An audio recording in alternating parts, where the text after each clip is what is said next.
Well, a story we're monitoring on Capitol Hill, the Senate has enough votes to pass a House resolution that would block President Trump's national emergency declaration for border wall funding. The voting's still underway, but at least 12 Republican senators have voted with Democrats on the resolution. And the president has said that he would veto the bill. For more on this, Molly Hooper joins me from Washington. She's a CBSN political contributor. Molly, so we knew this was going to happen, but are you surprised at the defections with the Republicans?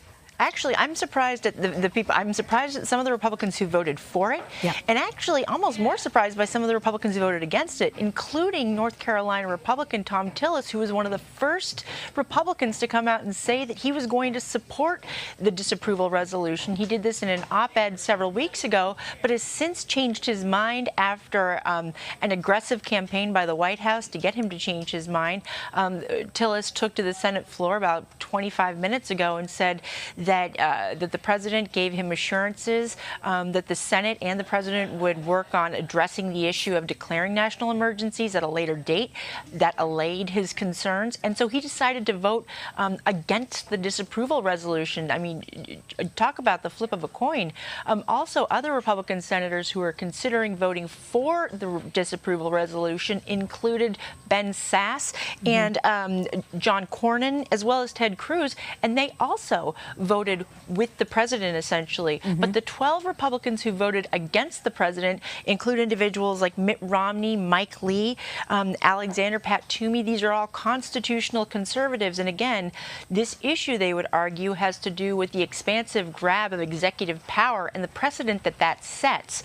And it's something that a number of congressmen and senators have said is just too much, and it's happened too often over the past few decades, that they want to limit the ability of the executive branch to infringe on legislative branch rights and responsibilities. I just remind people what you're seeing on the left of your screen. The voting is still going on, but the Republicans who did cross the aisle here, as you mentioned, some of them, I want to also point out the rest: Lamar Alexander of Tennessee, Roy Blunt, Susan Collins, Mike Lee, Jerry Moran, Lisa Murkowski, Rand Paul, Rob Portman, Mitt Romney, Marco Rubio, Patrick Toomey, Roger Wicker, Roger Wicker. That's where it ends. So you were talking a little bit about these Republicans who chose not to cross party lines at this point. We know that the president is expected to use his veto power, something that he hasn't done in his 2 years in office. What are people saying about that, Molly?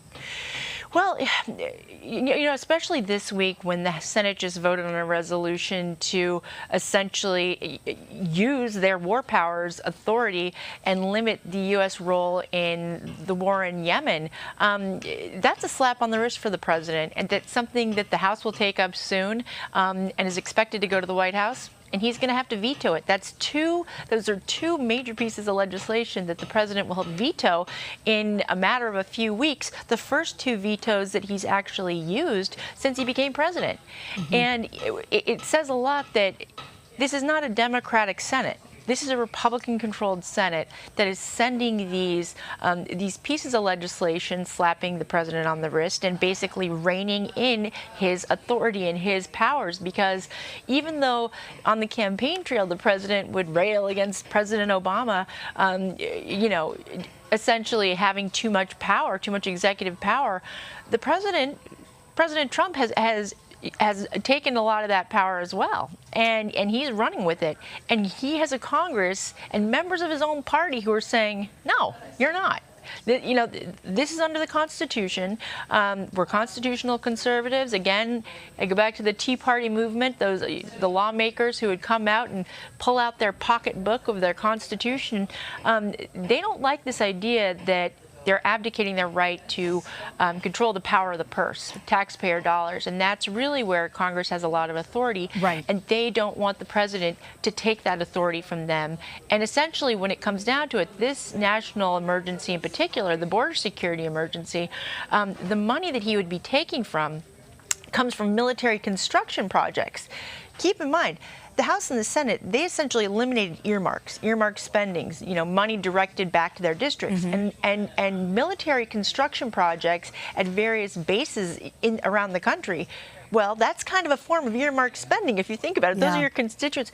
And the president's taking, I just kind of chuckle because it's not just that he's taking money. He's taking money out of their districts that could be going towards projects for them. Tell me something, Molly. We know Nancy Pelosi came out and said we've got to focus on policy, not on impeaching the president. Do you think she would be up for an override vote if and when the president vetoes this? That's a good question, because as I look at this list of Republicans, the 12 Republicans who have cast their vote to disapprove of the president's actions, I was kind of struck by a few of them, especially, Roger Wicker, who's a Republican from Mississippi, and you have Marco Rubio as well. And again, I don't know. This might change a few minds in the House on the Republican side of the aisle. And so I think that Nancy Pelosi, being an astute politician that she is, and a vote counter, she is crack. She's a crack vote counter. I've seen her in action on the House floor with her list. And wow, see her in action. It makes you tired. But she may be re-looking at that. I could see her re-looking at that. All right. Our Molly Hooper. Thank you very much for joining us, Molly. Thank you. Well, we're going to take a quick break. Much more news when we return. You're streaming CBSN.